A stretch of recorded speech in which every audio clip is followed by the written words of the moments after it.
Cuando comencé a escribir el libro de Manuel, yo estaba leyendo simultáneamente la prensa, es decir, los diarios que me llegaban de Buenos Aires, revistas, y además los diarios franceses.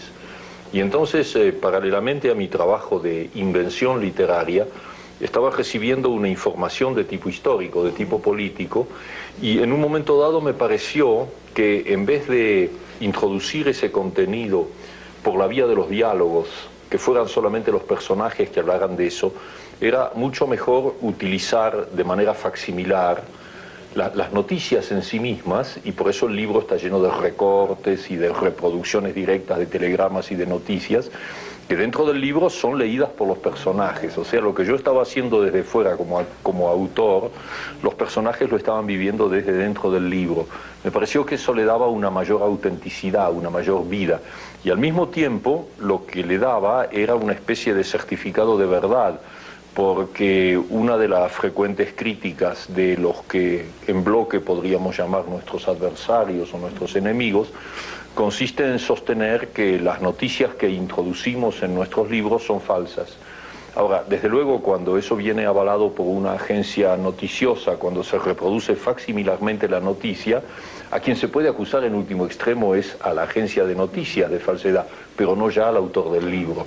O sea que al lector se le da el documento directo y él es el que tiene que juzgar. Una cosa que también resulta interesante es la correlación con otros textos que prescinden del material histórico y que de alguna manera transformaste para ajustarte a estas nuevas circunstancias. Estoy pensando, por ejemplo, en el hecho de que se utilizan ciertos elementos que subrayan un compromiso ético individual en Las Babas del Diablo, y que esos mismos recursos técnicos, digamos, que aparecen en Las Babas se ven totalmente transformados en un texto crucial, creo, dentro de tu obra, que es Evangelio de Solentiname. Es decir, en ambos tenemos diapositivas que se transforman, pero en un caso se transforman en un centro mucho más individual, mucho más recortado. En el caso de Evangelio de Solentiname está representando una realidad muy concreta de un país. Me gusta la manera de hacer coincidir dos relatos separados por muchos años de distancia, porque es cierto, de alguna manera son una ilustración de lo que estábamos diciendo a propósito del cambio que hubo en mi visión del mundo después de la experiencia de la Revolución Cubana. En Las Babas del Diablo hay efectivamente fotografías que modifican la visión personal de la realidad de un personaje, pero eso de todas maneras se sigue cumpliendo como en Rayuela, dentro de un plano muy personal, muy individual, sin ninguna proyección de tipo histórico. El personaje está solo en el cuento, tiene un problema y ese problema es su problema.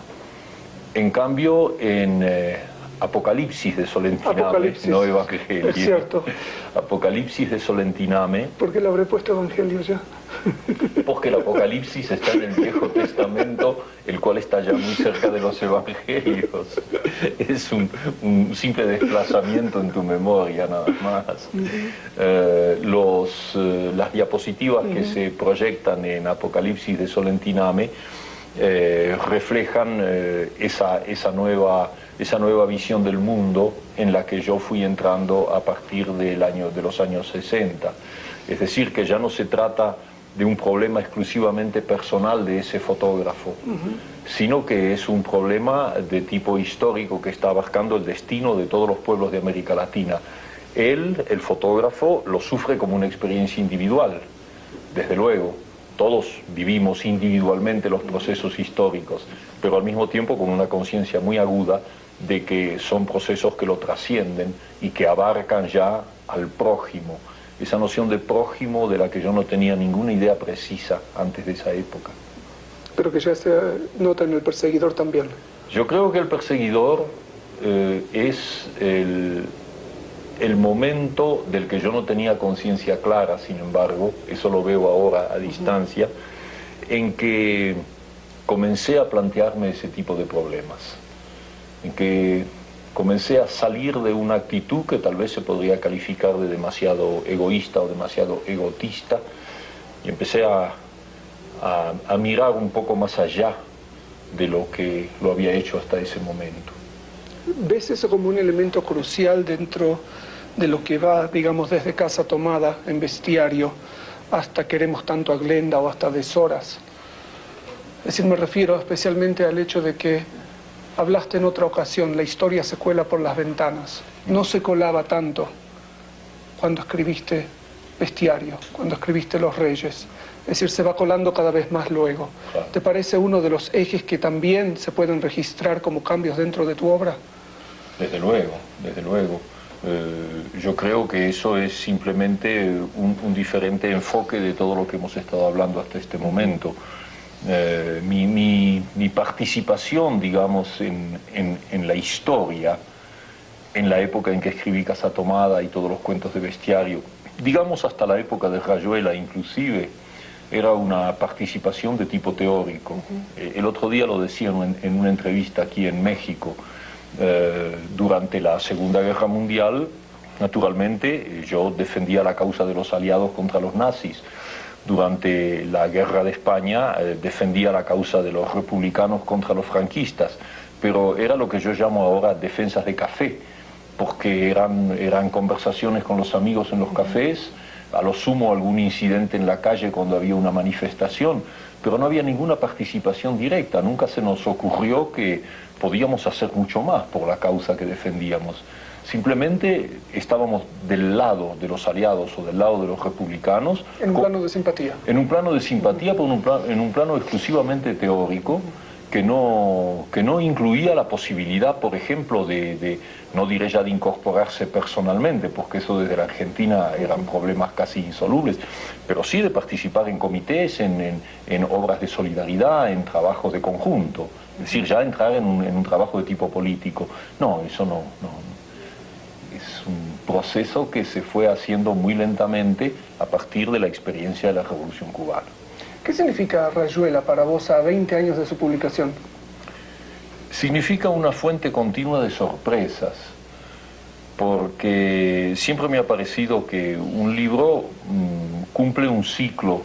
Si es un buen libro, despierta en una primera etapa entusiasmo, tiene lectores, tiene críticos, y luego, como es natural, el libro va entrando así lentamente en un limbo en que, bueno, ya tiene su lugar en la biblioteca y tiene su lugar en la memoria, pero las nuevas producciones literarias son las que toman la escena, las que toman la delantera. Bueno, en el caso de Rayuela ha sucedido que después de 20 años de su publicación, yo vengo a descubrir que, por ejemplo, en España ahora, las nuevas ediciones que se hacen de Rayuela siguen siendo leídas por los jóvenes. Es decir, es un poco como si el libro acabara de salir por primera vez. Eso es para mí una fuente de maravilla, y no lo digo con una falsa modestia o en absoluto. Es una fuente de maravilla, de asombro, porque cuando yo escribí Rayuela jamás pensé que estaba escribiendo un libro cuyos lectores de elección serían sobre todo los jóvenes. Yo pensé que escribía un libro para la gente de mi edad. Cuando apareció el libro, la gente de mi edad no lo entendió. Las primeras críticas, que naturalmente estaban a cargo de ellos, porque eran los que firmaban en los periódicos, fueron muy negativas, atacaron duramente el libro. Y en ese momento comenzó a ser leído por los jóvenes. Y ahí el libro encontró quizás su destino último, que se mantiene así a lo largo de 2 décadas. De modo que para mí es una admirable recompensa. ¿Sigue siendo el libro que te llevarías a la isla proverbial? Creo que sí. ¿Por qué? Es decir, a pesar de todas las otras cosas que has escrito.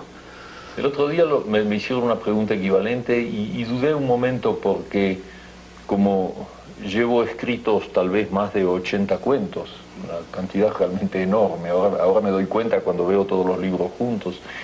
Es evidente que yo quiero mucho mis cuentos, estoy muy cerca de ellos y no los puedo considerar por separado, sino que los veo en su conjunto. A lo mejor me llevaría los cuentos a la isla, pero estaría también pensando todo el tiempo en Rayuela.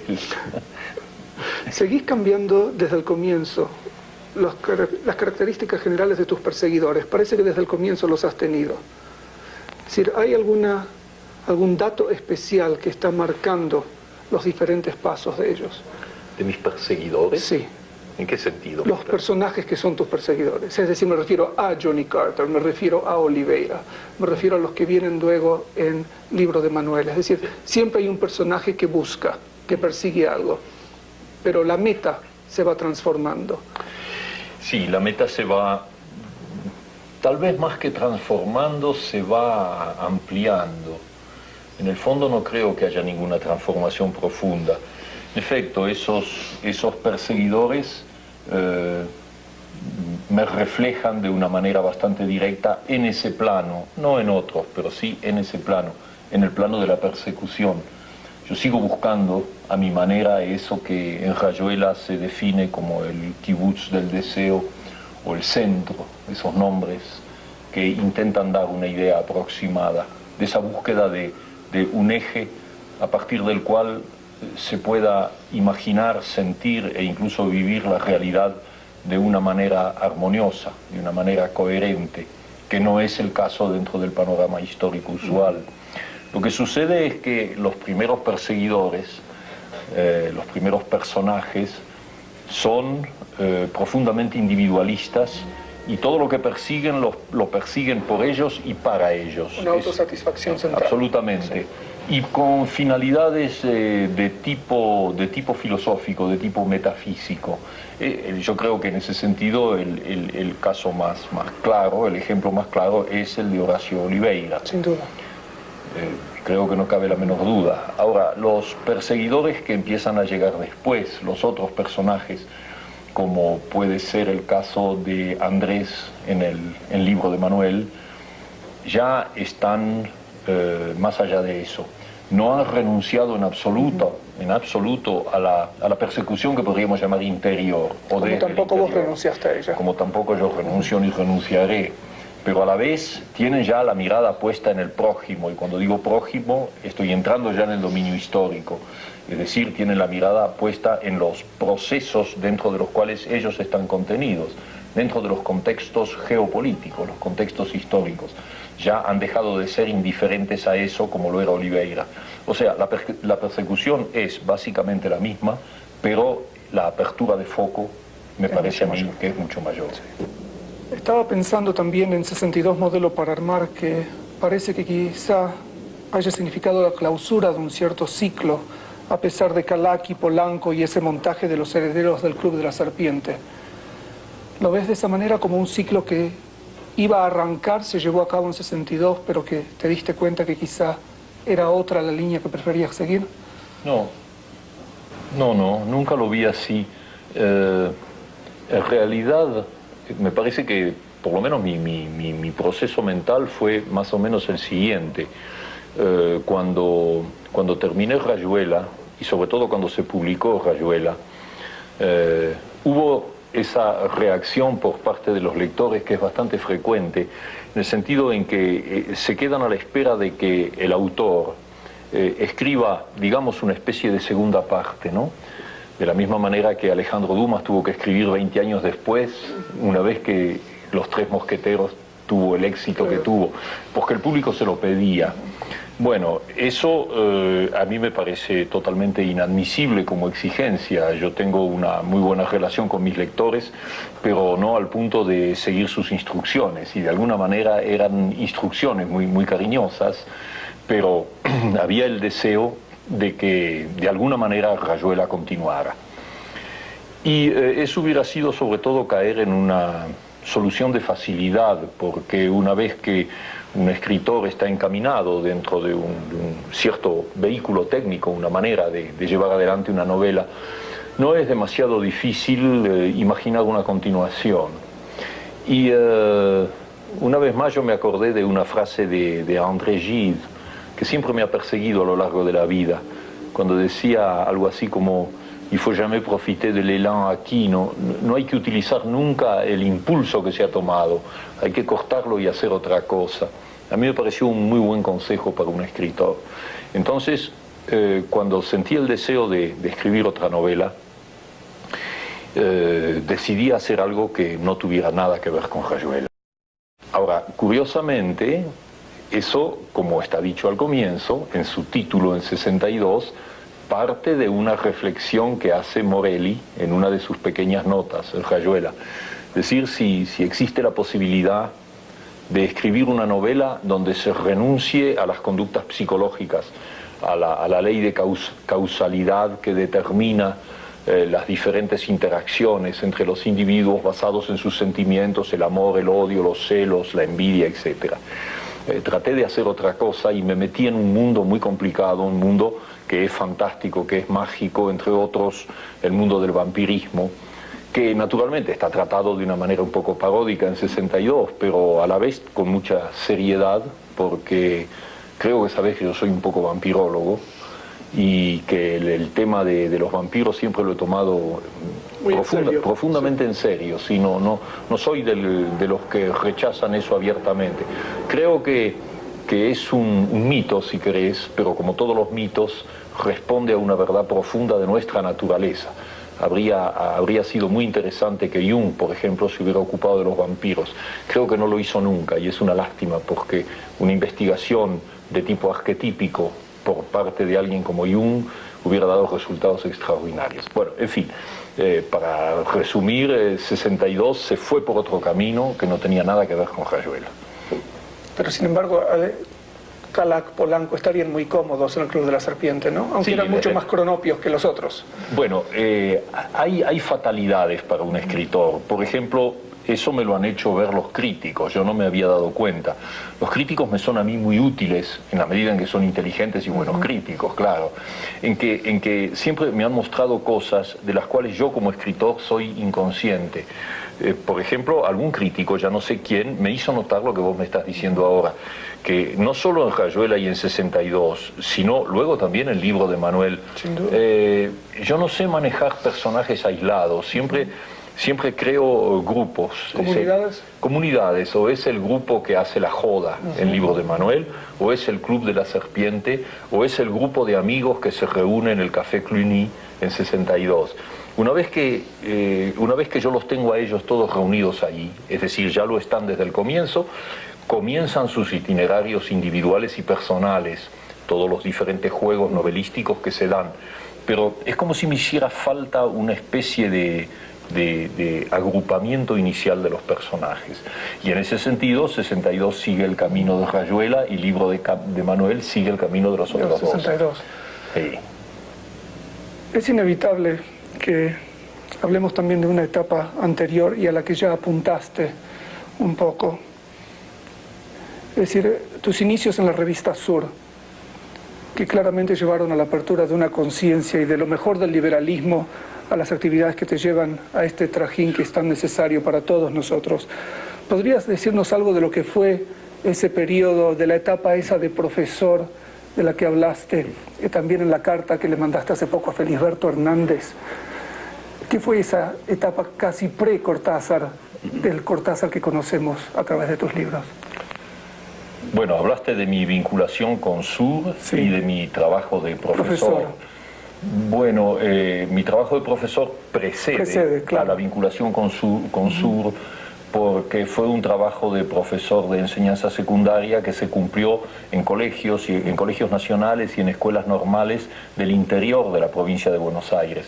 Es decir, en condiciones de soledad bastante negativas y bastante penosas, pero que al mismo tiempo tenían su lado estimulante, porque yo fui profesor en dos pequeñas ciudades del interior que se llaman Bolívar y Chivilcoy, en donde la vida intelectual en esa época, espero y deseo que haya cambiado, era absolutamente comparable a cero.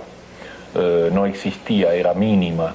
Entonces eso, que era un factor muy negativo porque me condenaba a mí a una soledad obligatoria, tuvo también su lado positivo porque fue una época en la que absorbí una enorme cantidad de lecturas, en que me dediqué a estudiar temas específicos, a cosas absurdas, como por ejemplo leerme las obras completas de Freud y creo que las obras completas de Menéndez y Pelayo.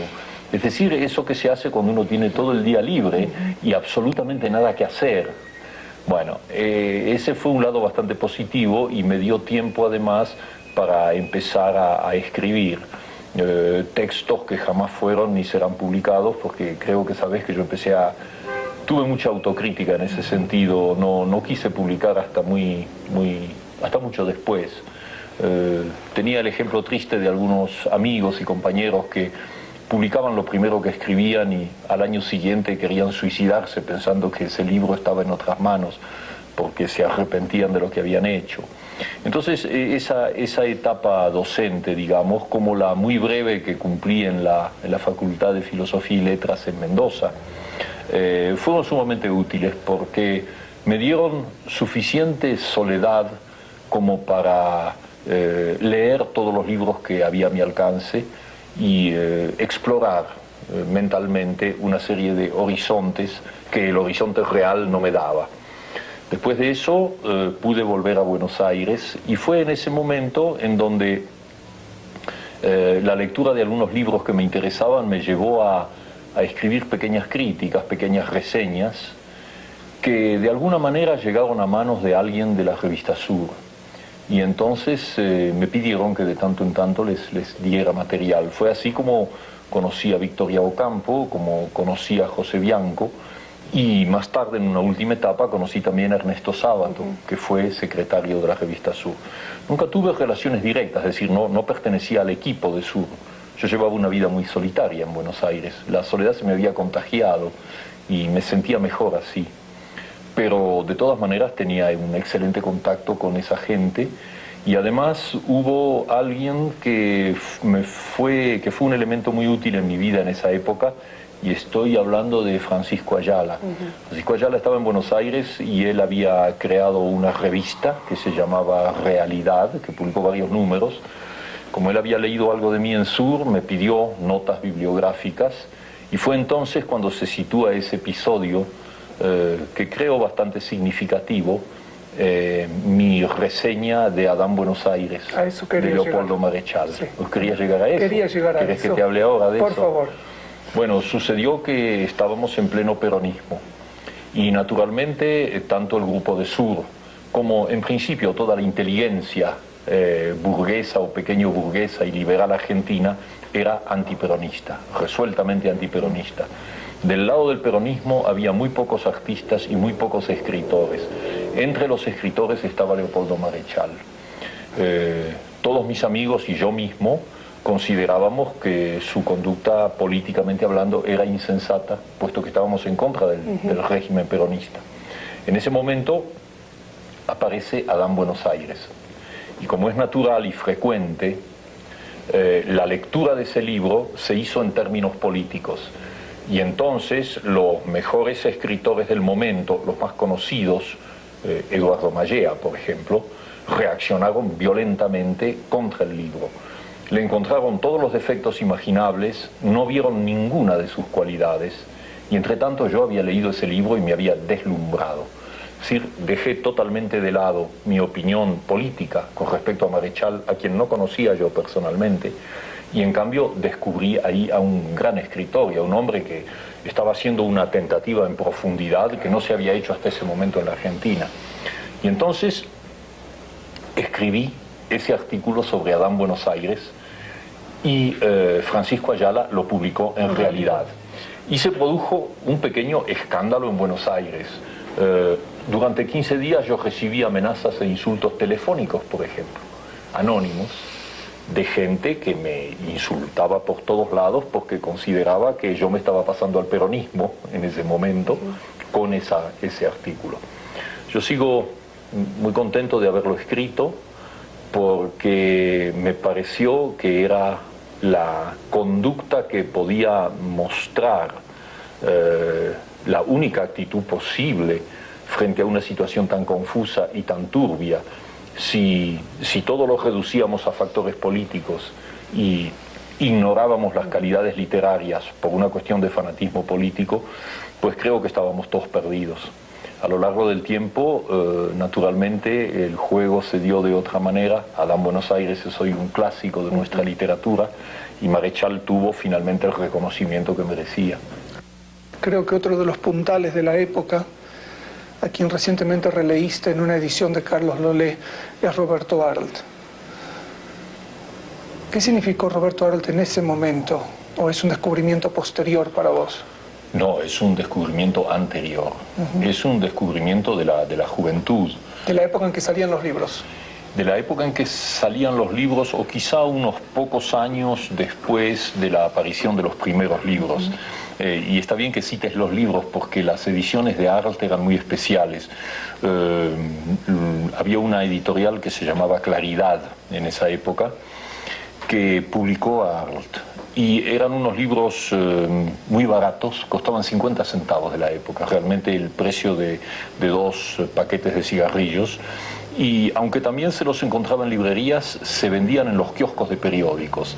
Es decir, la editorial Claridad era una editorial de izquierda, claro, con características un poco anarquistas, además, dirigida por Antonio Zamora, que hacía un trabajo bastante importante en ese plano. Y entonces nosotros, los muchachos que estábamos terminando los estudios secundarios, y naturalmente no teníamos un centavo, teníamos los centavos como para poder comprar en los kioscos esos libros baratos.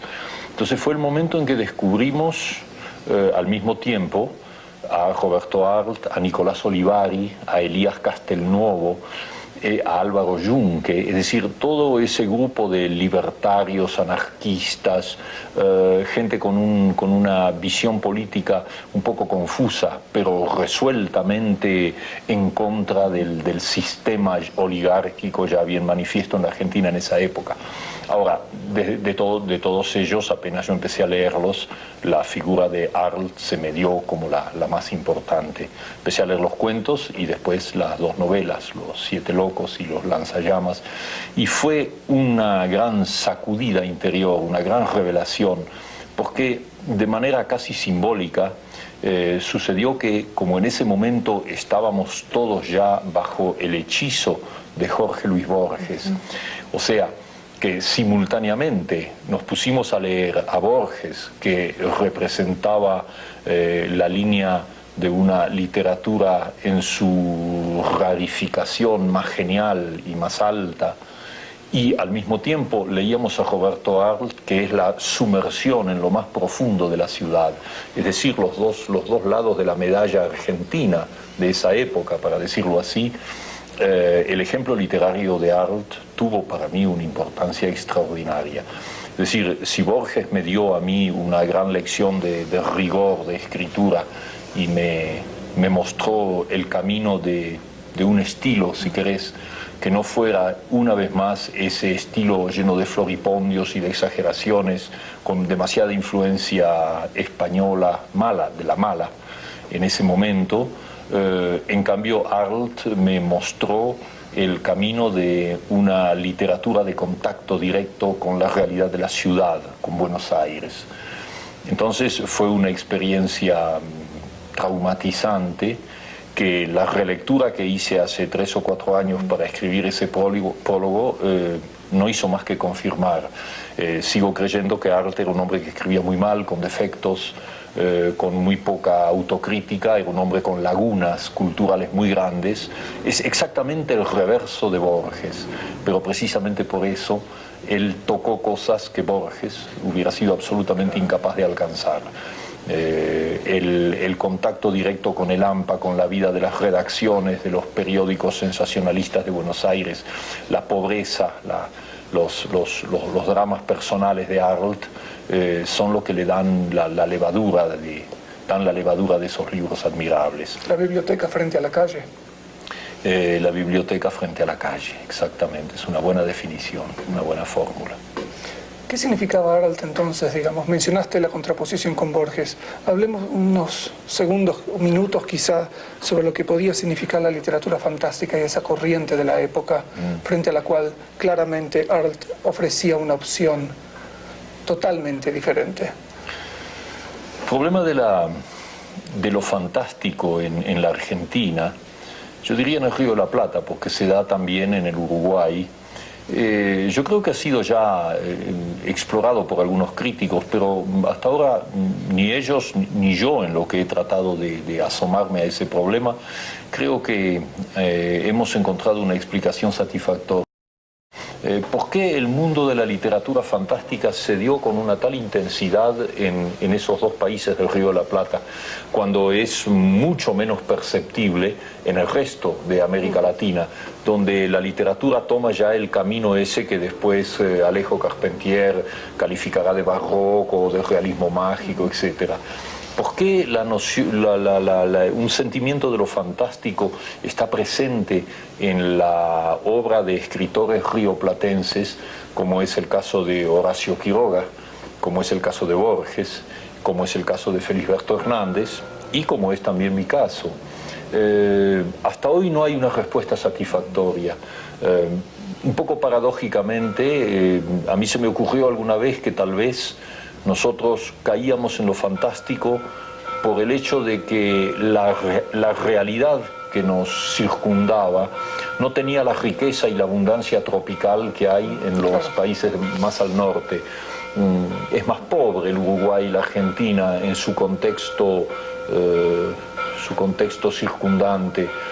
Hay también, y esa sería otra posible aproximación a una respuesta, hay también las influencias de tipo literario.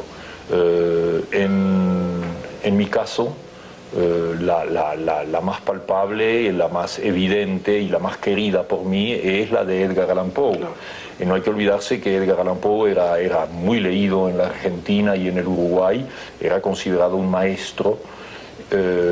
Hay que pensar también que la influencia francesa se hacía sentir en el caso de Villiers de l'Isle-Adam y de otros escritores, aunque lo fantástico no es la nota fuerte de la literatura francesa, pero de todas maneras.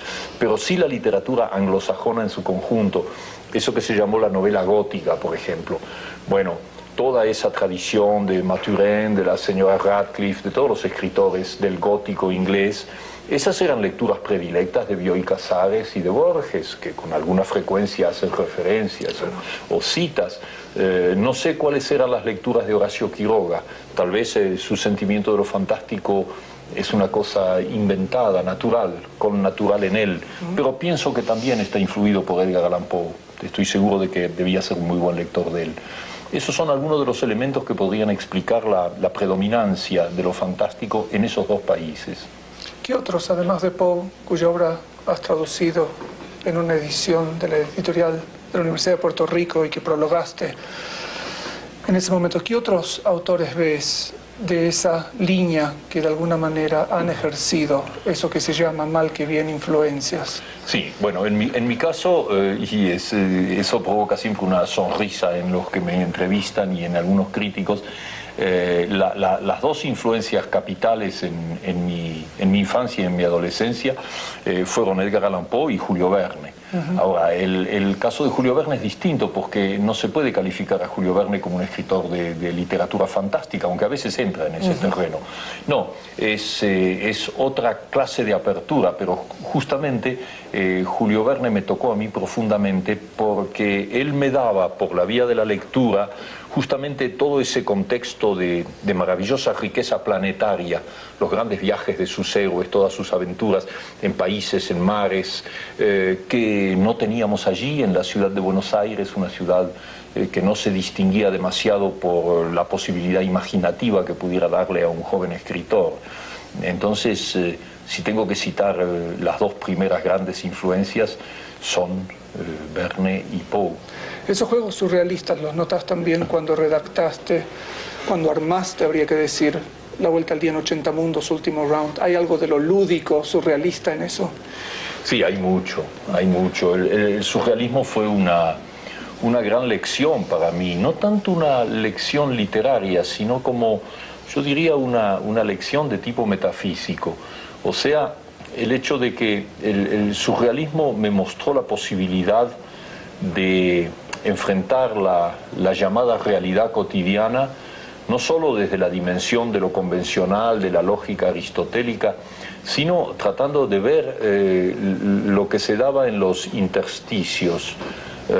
O sea, siguiendo la famosa frase de Alfred Jarry, preocuparme no tanto por las leyes, sino por las excepciones de las leyes, que en efecto son siempre más interesantes que la ley misma, cuando se da el caso de que una ley no se aplica en un caso determinado, eso abre un paréntesis de misterio por el cual se entrevé a veces una realidad diferente.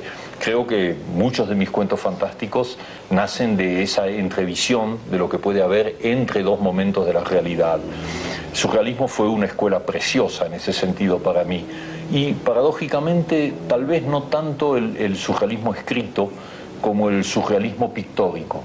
Es decir, la obra que yo conocía por reproducciones, puesto que los originales no estaban en Buenos Aires, la obra de Max Ernst, o la obra de Salvador Dalí, o la obra de Yves Tanguy, de los grandes pintores surrealistas de la época. Ellos me mostraban algo que para mí era profundamente real, pero que no hubiera podido encontrarse en el contexto accesible. Y cuyo impacto se nota muchas veces en los diálogos del Club de la Serpiente, cuando las definiciones de ciertos personajes se dan a través de cuadros. Sí, pienso que sí, pienso que sí.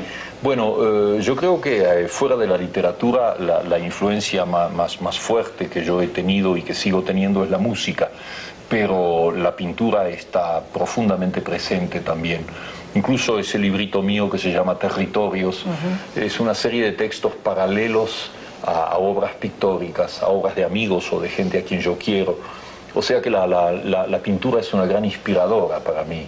En general, la contemplación de una exposición de cuadros o de un museo provoca inmediatamente reacciones temáticas. O sea que enseguida me viene una idea de cuento o un esbozo de novela que no tienen obligadamente que ver con las pinturas que he visto, pero que nacen evidentemente de la experiencia, siempre un poco traumatizante, de cierto tipo de pinturas. En este último libro, en Deshoras, hay un cuadro que se llama, hay un cuento que se llama Fin de Etapa, creo que se llama Fin de Etapa, que refleja, creo, bastante bien esa conexión entre pintura y escritura. Y el surrealismo ha sido para mí la clave determinante de eso. Te has referido en otras ocasiones a que los cuentos se descuelgan como monos sobre vos, mientras que las novelas sí responden a una organización mucho más meticulosa. En tu caso faltaría, creo, sumarle a esos ejercicios tus pasos a la poesía, a lo poético. Quisiera dejar de lado, por supuesto, la rigidez de las etiquetas y que comentaras esos traslados de una modalidad a otra. Son traslados de los que yo no tengo demasiada conciencia, afortunadamente, porque eso me da a mí mismo una porosidad personal frente a lo que hago. Me ha sucedido muchas veces sentarme a la máquina, yo escribo en general a máquina, con la vaga idea de un cuento, de la que solo se me daba una primera frase o algunas palabras que hacía pasar a la máquina un poco para ver luego visualmente cuál era mi propia reacción. Y en ese momento descubrir, sentir que lo que acababa de escribir era en realidad el primer verso de un poema. Y entonces haber continuado hasta terminar ese poema. Puede haber sucedido lo contrario también. Me pasó una vez, por lo menos tengo memoria de una vez, de haber visto o sentido muy claramente el comienzo de un poema, que resultó ser el comienzo de un cuento. Esa primera frase se articuló con una segunda y ya era prosa, ya no tenía nada que ver con la poesía. De modo entonces que el salto de un medio al otro no se me da a mí como genérico, ¿no? Eso debe venir un poco tal vez de mi odio a todo lo que es etiquetas o clasificación, y que creo que se ve bien en lo que yo llamo los libros almanaque, en donde se va saltando de textos en prosa a poemas, de ensayos a pequeños relatos y así sucesivamente. Esa noción de juego en la escritura, y cuando yo hablo de juego hablo siempre muy en serio del juego, como hablan los niños, porque para los niños el juego es una cosa muy seria. No hay más que pensar, cuando éramos niños y jugábamos, los que nos parecían triviales eran los grandes, cuando venían a interrumpirnos. Nuestro juego era lo importante, y la literatura es también así, es lo mismo. En el sentido de juegos vitales. De juegos vitales, claro. Sí, ese mundo de lo lúdico que una de sus, tal vez su rama más hermosa, la capital, sea la literatura y la poesía y las artes, pero que forman parte de eso que Huizinga había llamado el homo ludens, el hombre que juega. La verdad es que en ese sentido no podemos reclamar la exclusividad total, porque el juego es una cosa tan importante, tan esencial en los rasgos biológicos de los seres vivientes, que en los animales los juegos son muy frecuentes y cuanto más evolucionados son, más se acercan a nuestros juegos. Es muy hermoso ver cómo juega un gato, cómo juega un perro, cómo incluso juegan los caballos jóvenes. El juego es algo que está integrado a la esencia de la vida, no solo de la vida humana. Ahora nosotros naturalmente tenemos la posibilidad de crear juegos, de racionalizarlos, de complicarlos, y por ahí los convertimos en sinfonías, en poemas, en cuadros o en novelas. Que es la parte del Homo Faber junto con el Homo Ludens. Exactamente, claro. Que son dos etiquetas, pero que en realidad está sumado en una sola cosa. Claro. Hablabas de literatura, también en términos de apertura, hablaste recién de juego. ¿En qué medida estas conciencias de juegos, estas conciencias de lo que es la apertura de lo que es América Latina, ha contribuido a que la literatura latinoamericana en general, especialmente en los últimos 20, 30 años, llegue a la atención del mundo occidental? Nuestras literaturas habían sido sobre todo literaturas de imitación. Los grandes modelos románticos, por ejemplo, permearon las obras como la Amalia de José Mármol y tantas otras. Pero a partir de los años 50, tal vez para fijar una fecha aproximativa, se empieza a escribir sin rechazar los ejemplos o las influencias europeas, porque no se trata de eso, pero centrando la atención en el contorno, en lo latinoamericano.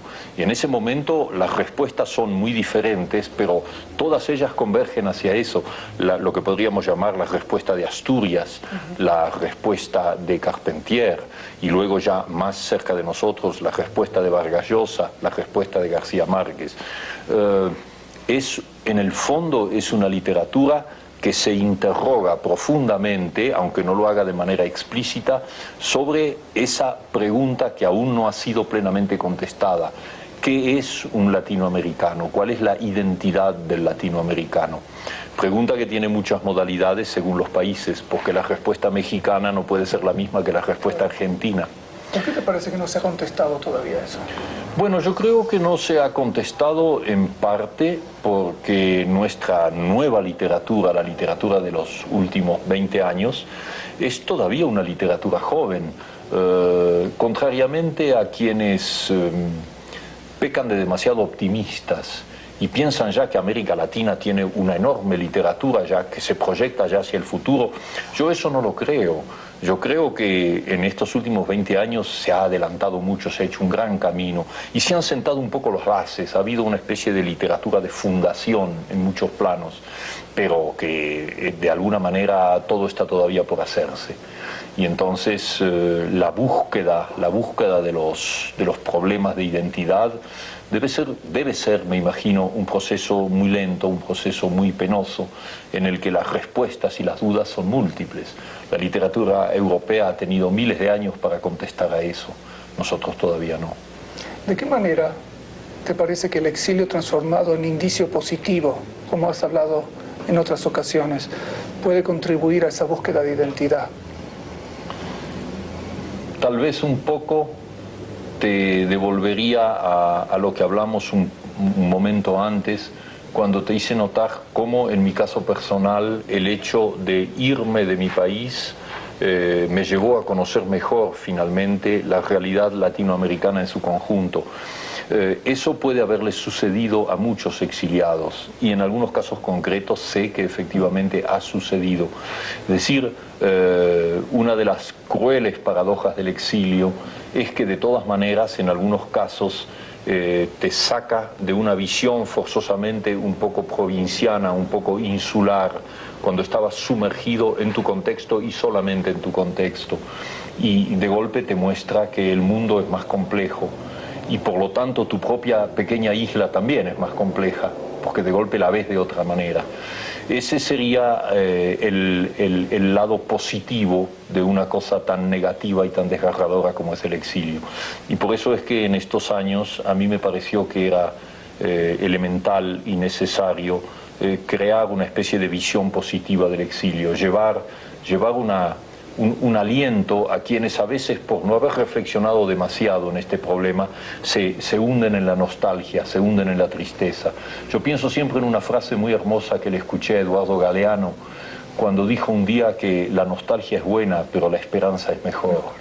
Es una frase que para mí inolvidable, porque todo exiliado que sigue trabajando, que sigue luchando, que se sigue perfeccionando él en el exilio, lo está haciendo para perfeccionar su país, porque el regreso está contenido en su plan de vida. Él no va a suponer jamás que va a morir en el exilio, él va a volver a su país. Y yo estoy seguro que vamos a volver todos.